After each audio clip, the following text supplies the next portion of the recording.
கோவில்பட்டி சிறுவன் கொலை வழக்கில் அவரின் வீட்டின் பின்புறத்தில் வசித்து வந்த ஆட்டோ ஓட்டுநரை போலீசார் கைது செய்துள்ளனர். பல்வேறு கட்ட விசாரணையை தொடர்ந்து 6 நாட்களுக்கு பின் குற்றவாளி கைது செய்யப்பட்டதன் பின்னணி என்ன?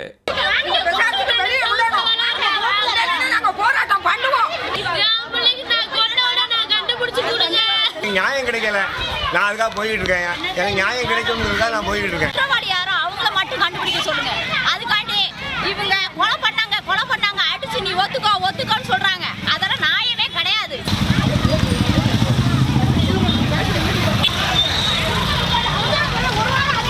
போலீஸ் அராதவம் ரொம்ப நாளா முடியல சார். கேட்கறது நாள் இல்லையா?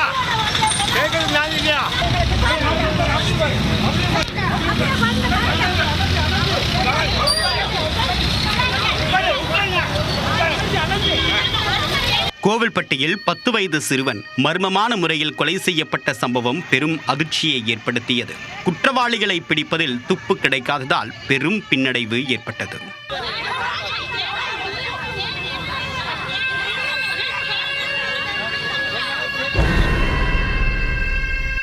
பத்து தனிப்படைகள் அமைத்து தீவிர விசாரணை மேற்கொண்டதில் சிறுவனின் பக்கத்து வீட்டில் வசித்து வந்தவர் தற்போது கைது செய்யப்பட்டுள்ளார்.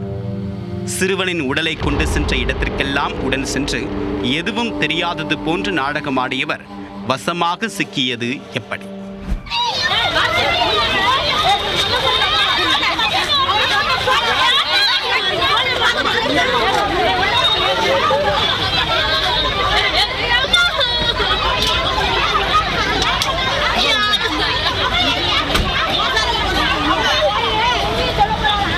தூத்துக்குடி மாவட்டம் கோவில்பட்டியில் உள்ள காந்திநகர் பகுதியை சேர்ந்த 5ஆம் வகுப்பு மாணவர் கடந்த 9ஆம் தேதி தன்னுடைய வீட்டில் டிவி பார்த்து கொண்டிருந்தார்.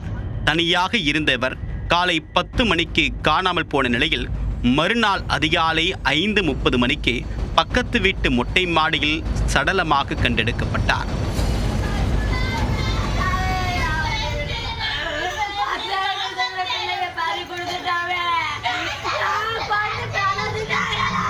பெரும் அதிர்வலையை ஏற்படுத்திய இந்த கொலை வழக்கில் குற்றவாளியை பிடிக்க போலீசார் அதிரடி வேட்டையில் இறங்கினர். தொடர்ந்து சல்லடை போட்டு தேடியும் போலீசாருக்கு எந்தவிதமான துப்பும் கிடைக்கவில்லை. சிறுவன் காணாமல் போன போது அணிந்திருந்த 1.5 சவரன் தங்க நகை காணாமல் போயின.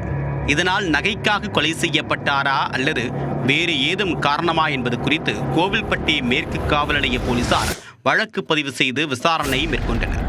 இருப்பினும் குற்றவாளியை நெருங்க முடியாததால் தூத்துக்குடி மாவட்ட எஸ்பி ஆல்பர்ட் ஜான் தலைமையில் 2 ADSPக்கள் மற்றும் 4 DSPக்கள் மற்றும் தூத்துக்குடி, நெல்லை போலீசார் என்று 10 தனிப்படைகள் அமைக்கப்பட்டு விசாரணை தீவிரப்படுத்தப்பட்டது. சிறுவன் வீட்டு பகுதியில் உள்ள அனைத்து வீடுகளிலும் சோதனை நடத்திய போலீசார் 50க்கும் மேற்பட்டவர்களை அழைத்து தனித்தனியாக விசாரணை மேற்கொண்டனர். அதில் 9 பேரை ரகசிய இடத்தில் வைத்து துருவி விசாரணை நடத்தினர்.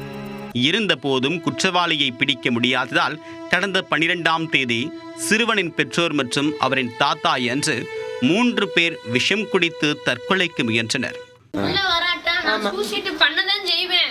நீதி 12 மணிக்கு கிடைக்கணும். இல்ல நான் உயிரோடு இருக்க மாட்டேன். என் செத்த பிள்ளை வராது. ஆனா இம்பிளைக்கு செத்ததுக்கு நீதி கிடைக்கணும். நான் உயிரோடு இருக்க மாட்டேன். நீதி கிடைக்கிற பிள்ளத்துல உடனே கண்டுபிடிச்சு கொடுங்க யாரு கொண்டான்னு. நாளை இருக்காதீங்க, நாளை கடத்தாதீங்க. என் பிள்ளை செத்தவங்க தப்பிச்சு போயிருவாங்க. நாளை மட்டும் கடத்தாதீங்க. உடனடியாக உறவினர்கள் அவர்களை தடுத்து நிறுத்தி 3 பேரின் உயிரையும் காப்பாற்றினர். 6 நாட்களாகியும் சிறுவன் கொலை வழக்கில் குற்றவாளி சிக்காததால் உறவினர்கள் ஆத்திரமடைந்தனர். அதே வேளையில் குற்றவாளியை பிடிக்க முடியாமல் அந்த பகுதியை சேர்ந்தவர்களை குற்றத்தை ஒப்புக்கொள்ளும்படி போலீசார் அடித்து மிரட்டியதாகவும் குற்றம் சாட்டப்பட்டது.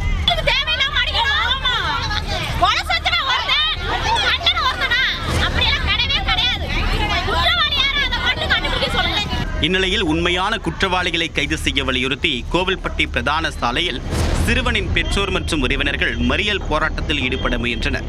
அவர்களை வலுக்கட்டாயமாக கைது செய்த போலீசார் வாகனத்தில் ஏற்றி அங்கிருந்து அப்புறப்படுத்தினர்.